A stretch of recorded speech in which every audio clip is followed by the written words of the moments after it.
মা বাহিৰলৈ আহাচোন, চোৱাহি কোন আহিছে।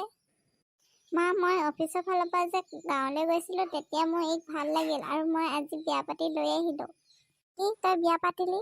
তই নাজানা নেকি মই জুলিক তোৰ বাবে ঠিক কৰি থৈছিলোঁ আৰু গাঁৱৰ ছোৱালী বিয়া পাতিলি? মই জুলি মাকৰ আগত কি বুলি মুখখন উলিয়াম? তই মোৰ নাক কাণ কাটি চব শেষ কৰিলি।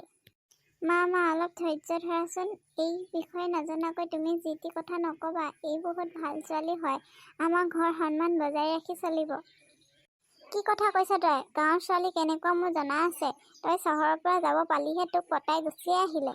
এটা ল'ৰাক মই বিয়াখন ধুমধামে পাতিম বুলি ভাবিছিলোঁ আৰু তই এনেকৈ বিয়া পাতিলি। আমাক এষাৰ ক'ব লাগে বুলিও নাভাবিলি।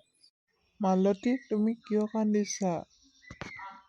চোৱা আজি তোমাৰ ল'ৰাই বিয়া পাতি ঘৰলৈ আনিছে। আমি ইয়াৰ বিয়াখন কিমান ধুমধামে পাতিম বুলি সপোন ৰচিছিলোঁ আৰু ই আজি এনেকৈ বিয়া পাতিলে মই নেকান্দি কি কৰিম? কি বাবাই বিয়া পাতিলে? চাওঁ কইনাজনী চাওঁ। তুমিয়ে নেকি কইনা? আপুনি যে ইহঁতৰ ফলীয়া হৈছে, ইহঁতে কিমান বেয়া কাম কৰিছে আপুনি দেখা নাই? আৰু ইহঁতক আপুনি মাত মাতিছেগৈ যে। হ'ব দিয়া, ই যি ভুল কৰিলে আৰু এতিয়ানো আমি ইয়াক কলৈ খেদি দিওঁ? ইটো মোৰে ল'ৰা হয় ন। এতিয়া কইনা আদৰাৰ ব্যৱস্থা কৰা। আপুনি যি কৰে কৈ থাকক, মই কইনা চইনা আদৰিব নাই, মই যাওঁ।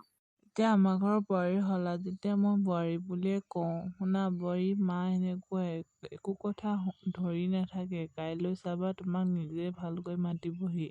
এতিয়া তোমালোক নিজৰ ৰুমলৈ যোৱা। হ'ব এইবোৰ কৰিব নালাগে। তোমালোক এতিয়া ভিতৰলৈ যোৱা।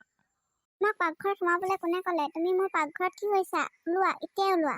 মা মই আপোনালোকলৈ চাহ বনাইছোঁ, ৰ'ব অলপ সময় হ'লেই আৰু। মই চাহ খাবলৈ মন গ'লে নিজে বনাই খাম। মোৰ হাত আছে নহয়, তুমি নালাগে মোলৈ চাহ বনাবলৈ। মা দেউতাই চাহ বনাব কৈছিলে, সেইবাবেহে মই বনাবলৈ আহিলোঁ। হ'ব এতিয়া চাহ বনাই ভাল হৈ দেখাব নালাগে, যোৱা ইয়াৰ পৰা। আই পৰিলোঁ, ভৰিখন ভাঙিলে চাগে। কি হ'ল মা, কেনেকৈ পৰিলে?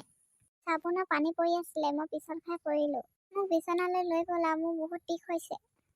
ব'লক মা মই আপোনাৰ বিচনালৈ লৈ যাওঁ। বহক মা, বেছিকৈ বিষ হৈছে নেকি আপোনাৰ? মালতী তোমাৰ এয়া কি হ'ল? ব'লা আমি এতিয়া ডাক্তৰৰ ওচৰলৈ যাওঁ। তোমাক এনেকে চাই থাকিলে নহ'ব। ভিতৰত বা কিমান দুখ পাইছা?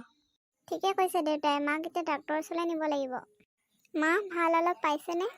মালতী ডাক্তৰে কৈছে তোমাক বোলে আমি এতিয়া ঘৰলৈ নিব পাৰিম। মা একাপ চাহ লওক, খাই লওক, ভাল পাব অলপ।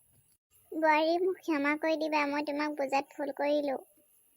হ'ব দিয়ক মা, মই সেইবোৰ কথা ধৰি থকা নাই। আপুনি নিজৰ ল'ৰাৰ কথা ভাবিহে কৈছিলে। সকলো মাক বাপেকৈ নিজৰ ল'ৰাক বিয়াখন ধুমধামে পতা আশা থাকে, কিন্তু আমাৰ বিয়াখন এনেকৈ হ'বলৈ আছিলে। তথাপিও মই তোমাক ইমান বেয়াকৈ ক'ব নালাগিছিলে। তুমি মোৰ আজিৰ পৰা বোৱাৰী নহয়, ছোৱালীৰ নিচিনা। তোমাক মই ছোৱালীৰ নিচিনা মৰম দিম, পাৰিলে মোক ক্ষমা কৰি দিবা। মালতী তুমি দেখিছা বোৱাৰীয়ে তোমাক কিমান আপডাল কৰিছে। তুমি গাঁৱৰ ছোৱালী বুলি তাইক ঠাট্টা কৰিছিলা, তথাপিও তাই একো এটা ধৰি নাথাকি তোমাক বিপদৰ সময়ত সহায় কৰিছে। কিন্তু জলি কথাতে চোৱাচোন, তাই এটা সৰু কথাতে কিমান ডাঙৰ হুলস্থুল কৰি দিয়ে। তুমি যদি তাইক এনেকে বেয়াকে ক'লাহেঁতেন তেতিয়া তাই তোমাক আপডাল কৰিলেহেঁতেন নে? তাই এইটো কথাচোন তুমি জানাই, সৰুৰে পৰা আলাসত ডাঙৰ দীঘল হোৱা ছোৱালী, নিজে চাহ কাপোৰ লৈ নাখায়, তোমাক কি আপডাল কৰিলেহেঁতেন ন? সেইকাৰণে মই বাবা যেতিয়া বিয়া পাতি ঘৰলৈ আহিছিলে, মই তেতিয়াই গম পাইছিলোঁ যে বাবাই পচন্দ কৰা ছোৱালী কেতিয়াও বেয়া নহ'ব। মই সেইকাৰণে সিহঁতক সমৰ্থন জনাইছিলোঁ। আপুনি ঠিকে কৈছে, মোৰ ভুল হ'ল, মোক ক্ষমা কৰি দিব। বাবা পচন্দৰ ওপৰত মই বিশ্বাস ৰাখিব লাগিছিল, মোৰ ভুল হ'ল। যদি আমাৰ ভিডিঅ'টো চাই ভাল পালে তেনেহ'লে সদায় নতুন ভিডিঅ' পাবলৈ আমাৰ চেনেলটো ছাবস্ক্ৰাইব কৰি ল'ব দেই, আৰু লাইক এটা কৰি দিব।